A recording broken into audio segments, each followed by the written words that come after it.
Mateus, capítulo 27, versos 50 ao 53. Jesus novamente, bradando em alta voz, rendeu o Espírito. E eis que o véu do templo se rasgou em dois, de alto a baixo, e tremeu a terra, e fenderam-se as rochas. E os sepulcros se abriram, e muitos corpos de santos que dormiam foram ressuscitados. E saindo dos sepulcros, depois da sua ressurreição, entraram na cidade santa e apareceram a muitos. Você entende esse versículo? Você entende essa porção das Escrituras, essa passagem? Esse é um dos textos que o pessoal mais manda para mim também, como perguntas, e eu gostaria aqui de esclarecer e trazer luz para vocês acerca da compreensão desse texto. Bom, nós estamos aí diante de um cenário em que o nosso Senhor, o Salvador, Jesus Cristo, estava sendo crucificado, estava pregado numa cruz, ele estava no momento da sua morte, e ele brada e ele entrega o Espírito, e Cristo morre. João capítulo 19 vai dizer que ele deu um grande brado, e entregou o Espírito, João 19:30. E ele disse assim, está consumado.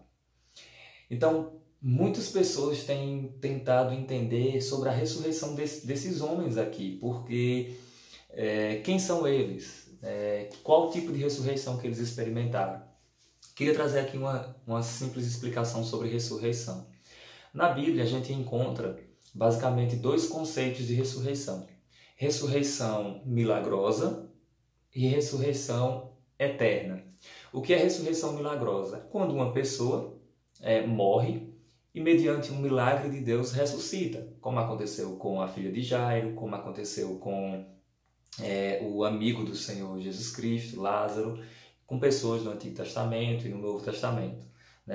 Então, isso chama-se ressurreição milagrosa. A pessoa morreu, pelo milagre do Senhor, a pessoa ressuscitou, mas um dia voltaria a morrer.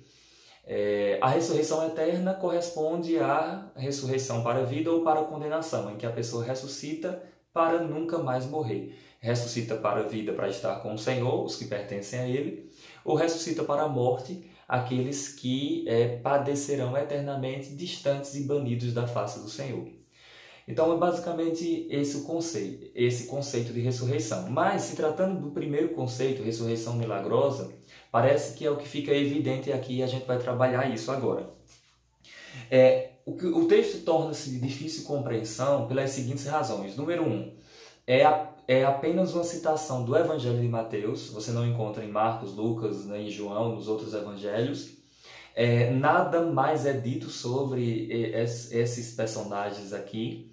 E você tem algumas dificuldades, porque a estrutura do texto apresenta essas dificuldades para nós. Então vamos observar algo mais.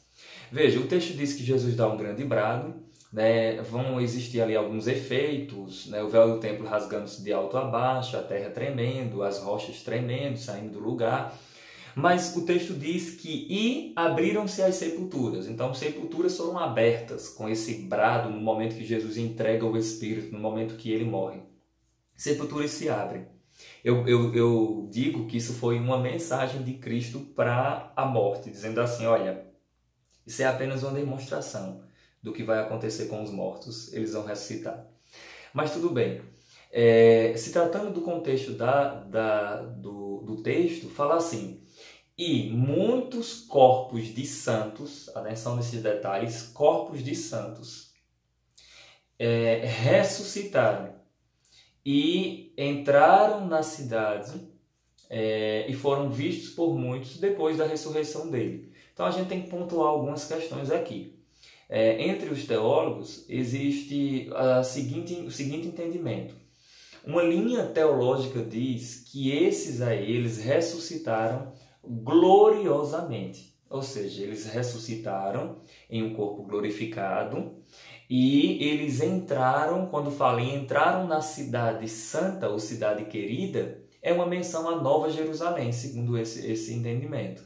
Então eles ressuscitaram e entraram lá na Nova Jerusalém, juntamente com o Senhor Jesus Cristo.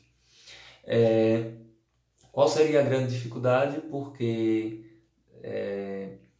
essa teoria ela linka com outro entendimento, em que eles ressuscitaram quando Jesus morreu. Eles ressuscitaram quando Jesus morreu. O problema deles ressuscitarem quando Jesus morreu é que Jesus não seria as primícias dos que dormem, porque 1 aos Coríntios capítulo 15, do verso 20 em diante, diz: mas de fato Cristo ressuscitou dentre os mortos, sendo ele as primícias dos que dormem. Então Cristo foi o primeiro da ressurreição dos mortos. Paulo fala isso também em outra ocasião. Atos dos Apóstolos registra essa verdade. Paulo fala sobre isso nesse contexto que eu citei de 1 Coríntios capítulo 15. Então, Cristo não seria as primícias dos que dormem. Outros alegam assim: não, eles ressuscitaram depois da ressurreição de Jesus, mas ressuscitaram gloriosamente. E a razão que eles justificam é que eles ressuscitaram gloriosamente porque talvez fosse uma demonstração, dos primeiros frutos, citados lá no Antigo Testamento, Levítico e outras passagens que falam sobre os primeiros frutos, a colheita dos primeiros frutos. Então Cristo seria aí o primeiro, mas ele ia trazer outras pessoas com ele, ressuscitando da mesma semelhança, gloriosamente. Bom, esse entendimento tem algumas dificuldades, porque nós não temos garantia bíblica para dizer que esses primeiros frutos lá das passagens do Antigo Testamento é um tipo de profecia. Não, nós não temos isso. E não há nenhuma correlação no Novo Testamento fazendo essa conexão, fazendo essa ponte, Não há nenhuma correlação. De um outro lado, usar o argumento de que eles entraram na Cidade Santa é uma menção, ou a Cidade Querida é uma menção ao céu, a Nova Jerusalém, isso é uma falácia, porque trabalha em cima de uma palavra, do significado de uma palavra. E como eu gosto de dizer, não é o significado de um termo, de uma palavra, que é essencial para a sua interpretação, mas a palavra dentro do contexto. Eu mostro isso agora. No mesmo Evangelho, Mateus capítulo 4, e nos textos correlatos que fala da tentação do Senhor Jesus, fala que Jesus foi colocado no templo da Cidade Santa, ou da Cidade Querida. E não era no céu, era da Jerusalém terrestre, da cidade de Jerusalém mesmo, está se referindo a Israel, se referindo àquela região ali. Então, não é, novamente, o significado de um termo que é essencial para a compreensão deste. Então, esse é um problema ainda dessa posição. Então, Saulo, qual seria o entendimento? Bom, basicamente eu entendo que há outra posição, que número 1, Jesus foi o primeiro da ressurreição gloriosamente, então Jesus ressuscitou gloriosamente. Ao Saulo, outras pessoas ressuscitaram antes de Jesus, mas não gloriosamente, foi uma ressurreição milagrosa, a ressurreição é eterna. Romanos capítulo 9, verso 6, Romanos 6, verso 9, é dito: havendo Cristo ressuscitado dentre os mortos, já não morre mais, a morte não tem domínio sobre ele.